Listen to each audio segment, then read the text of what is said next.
Бир гана сапаттуу билим берүүгө жетишүү Кыргызстандын бардык тармактарынын өнүгүшүнө өбөлгө түзүп, өлкөдөгү коррупция, жумушсуздук маселесин чечүүнү шарттайт.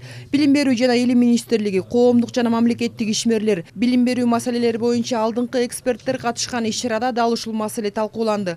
Катышуучулар белгилегендей, Кыргызстандын калкынын 3/4 бөлүгүн 16 жашка чейинки балдар түзөөрүн эске алганда, алардын сапаттуу билим алууга жетишүүсүн камсыз кылуу үчүн тармакты түп тамырынан бери реформалоо зарылчылыгы айтылып келет.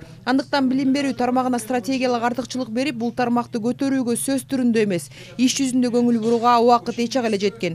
Ал үчүн албетте алгач бул тармакка алдыга койгон максаттарга жетүү максатында комплекстүү анализ талап кылынат. Учурда жогорку кеңеште эки мыйзам долбоору кароонун алдында турат. Бирөөсү ошол депутаттар тарабынан демилгеленген, ал депутаттар демилгеленген мыйзам долбоорунда жарандык коомдун да катышуусу бар.